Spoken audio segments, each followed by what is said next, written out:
So let's give us a sense first of what President Trump accomplished in the first 4 years, because I want to turn also to what you think he will accomplish in trade in the next 4 years. Well, there are several very, very important things, most important of which is the revision of a very bad agreement called NAFTA into a very good agreement called USMCA. For most states, Canada and Mexico are two of the three most important export destinations. So that's a very, very important event. And what was done this time was most importantly to correct a grievous error in NAFTA. NAFTA had what it thought was good rules of origin. These were meant to limit the amount of material that could come in from outside the NAFTA countries and yet be counted within it. However, the rule was poorly drafted. The way it was written, it's listed the specific automotive parts that was subject to the rule, and many of those parts are no longer even used in cars, and there are many parts now, especially electronics, that weren't on the list. So that was the second problem with the list. It said that any part not listed would automatically be deemed to be made in the U.S. in NAFTA, regardless of where it was actually made. So it was an open invitation for Southeast Asian countries to dump material in, and that's just what they did. Well, this has now been corrected by the much better rules in the USMCA. No question, that was something the president promised to do, was to reform NAFTA. We now have USMCA. He also promised to really deal with China in a quite different way. Take us through what you think was accomplished in the first 4 years. Well, in terms of China, a lot has been accomplished. On the enforcement side, we really have been enforcing quite vigorously. You're familiar with the actions we've taken on Huawei. You're familiar with the actions that we've taken on ZTE, two major telecom companies. Most recently, we've been working very hard on the semiconductor part of things, because while China does have technology, we still have the best software design and the best fabrication equipment for semiconductors. So we're trying to avoid them taking unfair advantage of our technology.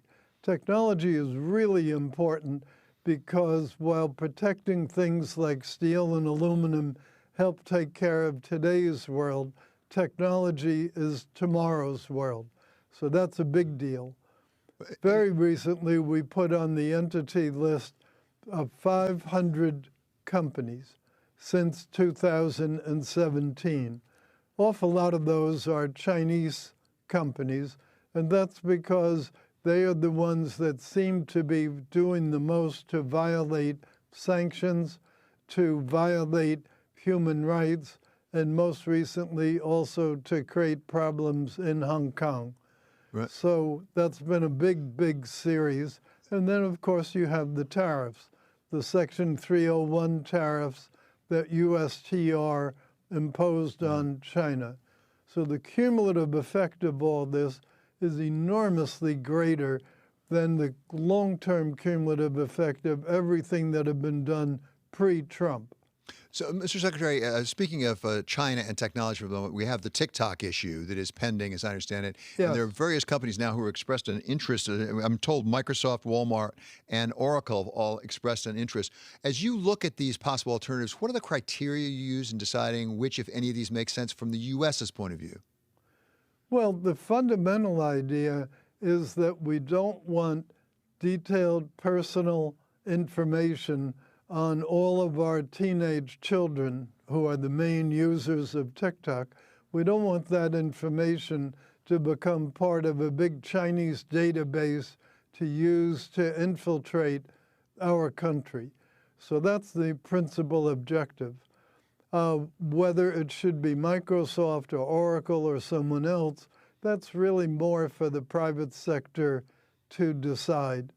The TikTok people are essentially operating in the U.S.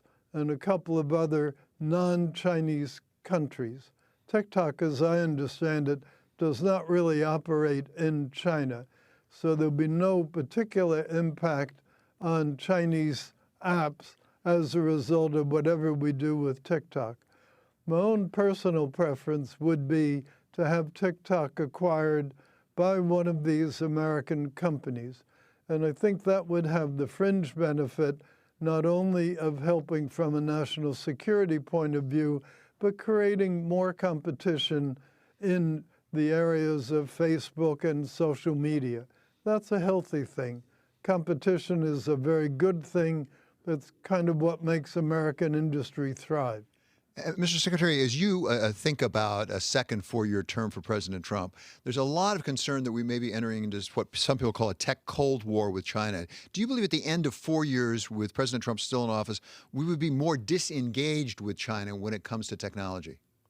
Well, first of all, the Cold War in technology started long before President Trump. It wasn't only under President Trump that the Chinese were stealing intellectual property. Wasn't only under President Trump that the Chinese were requiring joint ventures, and lo and behold, the joint venture partners required technology transfers. So this abuse of technology, which you've called the technology Cold War, really had its origins many years before. The difference is President Trump is mounting the ramparts and starting to defend us against the technology war. And he's doing it with the whole variety of measures that I described before, but he's doing it also in another way in terms of the big initiative that was just announced about $1 billion for further artificial intelligence research and quantum computing research. Those are two of the most significant technological advances yet to come. And so putting money here, helping our companies go further is a very good thing. So there are two edges to what we're doing. The one is clamping down on their abuses, and the other is fostering U.S. technology.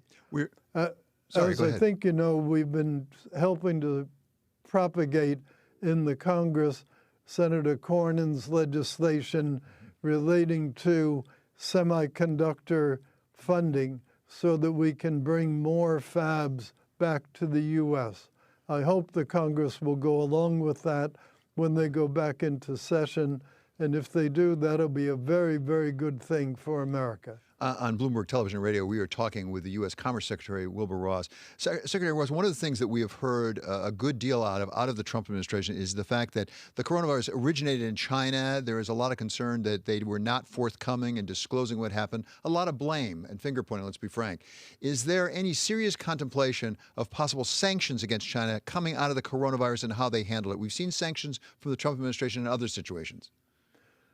We believe that they did not handle the coronavirus very well.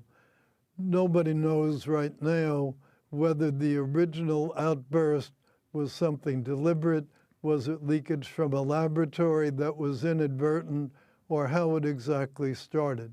But what we do know is that at the same time as they blocked air travel from Wuhan to Beijing, Shanghai, and other big Chinese cities, they didn't block travel to the U.S., to Europe, and to Africa.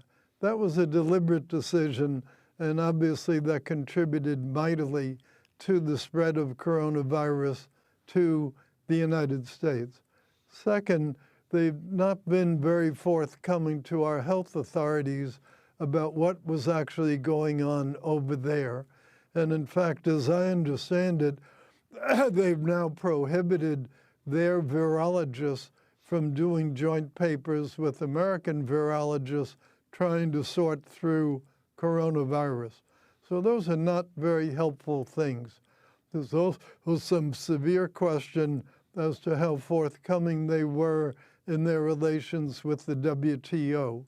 So there's a lot to worry about in their handling of coronavirus.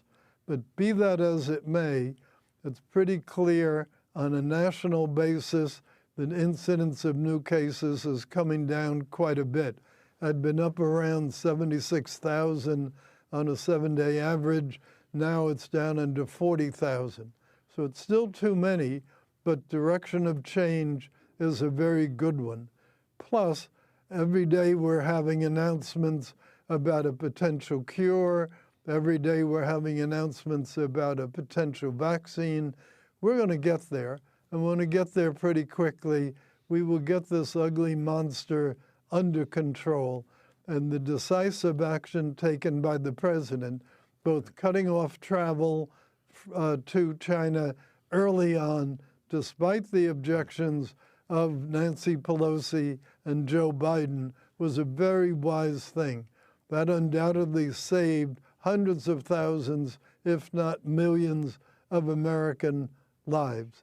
Also, his idea of front-loading contracts to the people working on vaccines so that they would have production ready if and when their particular methodology cleared the FDA was a very good and very effective measure.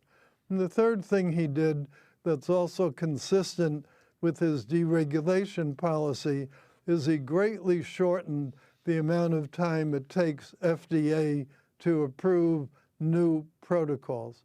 That's a very big deal because one of the reasons drug prices are so high is that it takes so many years and so much investment to get a drug approved.